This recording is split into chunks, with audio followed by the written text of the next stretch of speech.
کہ فاستجاب لهم ربهم انی لا اضیع عمل عامل منکم من ذکر او انثی، کہ ان کے رب نے ان کی اس دعا کو قبول فرمایا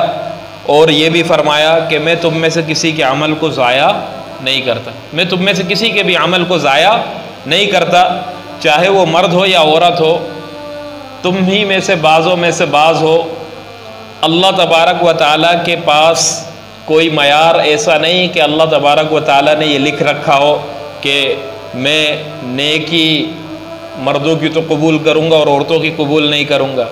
یا عورتوں کی قبول کروں گا اور مردوں کی قبول نہیں کروں گا، یا کوئی ایسا اللہ تبارک و تعالیٰ نے قاعدہ اور قانون مرتب کیا ہو کہ مالداروں کی عبادت تو قبول ہے لیکن غریبوں کی نہیں۔ ہاں، اللہ تبارک و تعالیٰ فرما رہے ہیں کہ بعضکم من بعض، تم میں سے بعض ہو، چاہے مالدار ہو چاہے غریب ہو،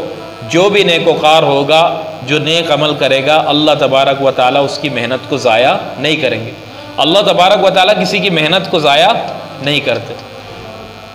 اب وہ محنت انسان چاہے کسی بھی زمرے کے اندر اور کسی بھی مرحلے اور کسی بھی مرتبے کے اندر کر رہا ہو، اللہ تبارک و تعالیٰ اس کا بدلہ ضرور بضرور دیں گے۔ اللہ تبارک و تعالیٰ اس کا بدلہ ضرور بضرور دیں گے۔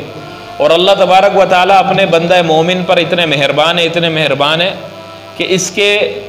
تو وہ نیک اعمال جو اس نے بے خیالی میں کیے ہوں، بے خیالی کے اعمال، اللہ تبارک و تعالیٰ وہ ضائع نہیں کرتے۔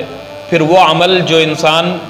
بالکل نیت اور ارادے کے ساتھ کرے، اللہ تبارک و تعالیٰ وہ کیسے ضائع کریں گے؟ تو دیکھیں، اس پر میں اکثر ایک واقعہ سناتا رہتا ہوں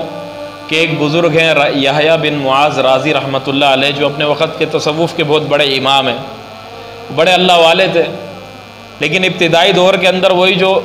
نوجوانوں کا حال ہوتا ہے عیاشی کے اندر، اور خدا اور اللہ تبارک و تعالیٰ کی ذات سے غفلت کے اندر اس طریقے سے زندگی گزارتے تھے۔ فرماتے ہیں کہ اسی اثنا کے اندر، انہی لمحات کے اندر مجھے ایک کنیز، ایک باندی، ایک لڑکی سے محبت ہو گئی۔ کہتے ہیں کہ میں بڑا بے چین اور بڑا پریشان کہ کس طریقے سے مجھے وصال مل سکے، کس طریقے سے میں اس سے ملاقات کر سکوں، کیسے یہ میری ہو جائے۔ تو کہتے ہیں کہ مجھے کسی نے بتایا کہ کہیں دور ایک جگہ پر ایک یہودی رہتا ہے جو جادو کے اندر بڑا ماہر ہے، یہ یہودی، یہ کافر، یہ لوگ جادو کے اندر بہت ماہر ہوتے ہیں، تو یہ جادو وغیرہ یہ چیزیں تو ہیں ہی انہی کا کام، مسلمانوں کو تو ان چیزوں سے دور رہنا چاہیے۔ اور دیکھیں یہ تعویذ گنڈے وغیرہ یہ تو پہلے سے ہی چلتے تھے۔ اسی طریقے سے فرماتے کہ مجھے کسی نے کہا کہ بھائی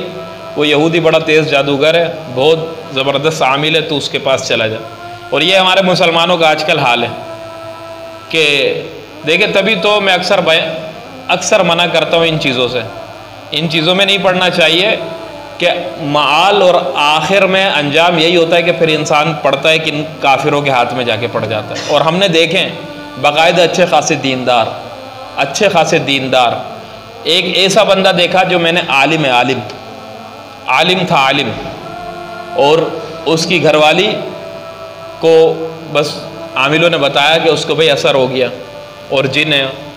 اس نے ہر کسی کے پاس، سب کے پاس چلا گیا، بریلویوں کے پاس، دیوبندیوں کے پاس، سب کے پاس گیا۔ اب سب سے تھک گیا، تھکنے کے بعد وہ عالم ہو کر وہ ایک دوسرے مفتی سے اس نے فتویٰ لیا، اور مفتی اس کو بولتا ہے، مفتی صاحب کیا کہتا ہے کہ جائز ہے تو جا ہندو سے جا کر، اگر کالا جادو ہے نا تیری گھر والی کے اوپر، کالا جادو ہے اور کافر جنات ہیں، اور اگر مسلمان عاملین کہتے ہیں کہ بھائی کہ یہ اس قرآن اور حدیث کی دعائیں جو ہیں ان سے اور ان طریقوں سے نہیں ہٹے گا، تو جا کافر کے پاس چلا جا، ہندو کے پاس بھی جا کر تو کروا سکتا ہے۔ اب بتاؤ کہ یہ حال ہے ان عمل پرستیوں کے اندر، جو ان چیزوں کے اندر پڑ جاتا ہے، پھر وہ کافروں کے ہاتھوں میں جا کر پڑتا ہے۔ تو وہ کروانے والا کون؟ عالم، اور اس کو فتویٰ دینے والا کون؟ وہ بھی مفتی۔ وہ اس کو کیا کہہ رہا ہے کہ جا کے ہندو سے کروا لے، جائز ہے۔ اب کیسے جائز ہے کہ ہندو جب عمل کرے گا تو وہ اس سے خالی نہیں ہے کہ وہ اپنے عمل کے اندر استعانت طلب کرے، کس سے؟ کافر جنات سے، اپنے دیوتاؤں سے، ان سے استعانت طلب کرے گا، کیونکہ کالے جادو کے اندر تو ہے ہی ہے کہ کافر جنات کی پوجا کرنی پڑتی ہے، اور جب ان کی پوجا اور ان کی عبادت کرے گا تو تبھی جا کر وہ اس کو کچھ نہ کچھ تصرف دے دیتے ہیں۔ اب جب یہ اس کو کہہ رہا ہے کہ جا، مثال کے طور پر یہ بندہ اس کو جا کر کہتا ہے کہ بھائی جا، اور جا کر کیا کر، اس ہندو کے پاس جا کر اس کو کہتا ہے کہ بھائی تو جا اپنے بت کو سجدہ لگا اور کافر جن کی عبادت کر اور کفریہ اعمال کر اور اس کے بعد میرے لیے یہ عمل کر کہ میری بیوی صحیح ہو جائے، تو بتاؤ اس کا ایمان صحیح رہا؟ کیسے صحیح رہا؟ کسی کافر کو دیکھیں، یہ تو فقہ کا ایک عام قاعدہ ہے کہ اگر کسی کو کفر کی دعوت دو اور شرک کی دعوت دو اور اس کو کفر کا کام کرنے کا حکم کرو کہ یہ کام کر، تو کرنے والا تو کافر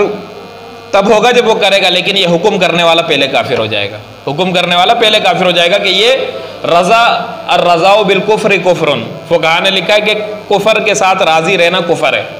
کفر کے اوپر راضی رہنا کفر ہے، کسی کو کفر کی دعوت دینا کفر ہے، کسی کو کفری اعمال کی دعوت دینا کفر ہے۔ خیر، تو یہ بھی حضرت یحییٰ بن معاذ راضی رحمۃ اللہ علیہ چلے گئے اور اس یہودی کے پاس جا کر کہا کہ میں ایک لڑکی پر عاشق ہوا ہوں اور میں چاہتا ہوں کہ کسی طریقے سے وصال مل جائے مجھے۔ تو حضرت کو اس یہودی نے کہا کہ تمہیں ایسا کرو، کچھ وقت بتا دیا، کوئی ٹائم بتا دیا، مقرر وقت، کہ اتنے عرصے تک تم کوئی بھی نیک عمل مت کرنا، کوئی بھی نیک عمل مت کرنا، جاؤ گھر پر نماز وغیرہ سب کچھ چھوڑ دو، کوئی نیک عمل مت کرنا، کوئی ذکر تسبیح تلاوت کچھ بھی نہیں، اس کے بعد تم میرے پاس آنا، میں عمل کروں گا، اس کے بعد تم میرے پاس آنا، میں عمل کروں گا اور وہ عمل کارگر ہوگا اور تمہارا کام ہو جائے گا۔ تو یہ کہتے کہ میرے پر تو عشق کا بھوت سوار تھا، میرے پر تو عشق کا بھوت سوار تھا، میں چلا گیا اور جا کر میرے کو جتنے دن اس نے یہودی نے بتائے تھے اتنے دن میں بے عملی والی زندگی گزارتا رہا، اور جب دن مقرر پورے ہوئے تو میں بڑا خوش ہوا کہ بس اب یہودی کے پاس جانا ہے اور وہ عمل کرے گا اور میرا کام بن جائے گا، میرا کام بن جائے گا۔ تو یہ خوشی خوشی آ رہے تھے، رستے کے اندر انہیں ایک پتھر پڑا ہوا دیکھا، ایک پتھر پڑا ہوا دیکھا، اور بے خیالی کے اندر ان نے اس پتھر کو ایسے لات مار دی، سائڈ پہ کر دیا، بے خیالی کے اندر لات ماری اور سائڈ پہ کر دیا۔ اب جب یہ یہودی کے پاس آئے اور آنے کے بعد یہودی کے پاس بیٹھے اور کہا کہ اب تو عمل کر، اس نے عمل شروع کیا، اس نے عمل شروع کیا، وہ جو پڑھائی کرنی تھی کی، اس کے بعد کچھ ہوئے نہیں، پھر دوبارہ سے کرے، پھر بھی کچھ نہ ہو، پھر تیسری بار کرے، کچھ نہ ہوا، تو حیرت سے اس سے پوچھا کہ تو بتا، تو نے کوئی نیک کام تو نہیں کیا، تو نے کوئی نیکی والا کام تو نہیں کیا؟ تو وہ کہتے نہیں یار، جیسے تو نے مجھے کہا تھا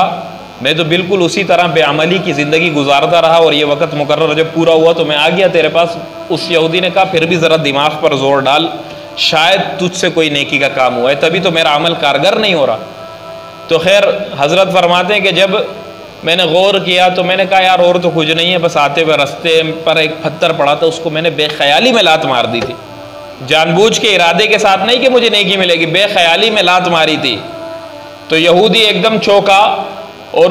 ان سے کہا کہ جو خدا، جو اللہ تیرا بے خیالی میں کیا ہوا عمل ضائع نہیں کرتا اور اس کی بھی تجھے نیکی دے دیتا ہے اور اس کا وہ اثر ہو جاتا ہے کہ میرا عمل اثر نہیں کر رہا، تو ایسے رب کا نافرمان کیسے بنتا ہے؟ ایسے رب کی نافرمانی نہیں کر، مجھے بھی لے چل، میں کہیں پر کلمہ پڑھوں، مسلمان ہو جاؤں اور تو بھی اس کا فرما بردار ہو جا، تو بھی اس کا فرما بردار ہو جا، تو پھر بہت بڑے اللہ والے بنے۔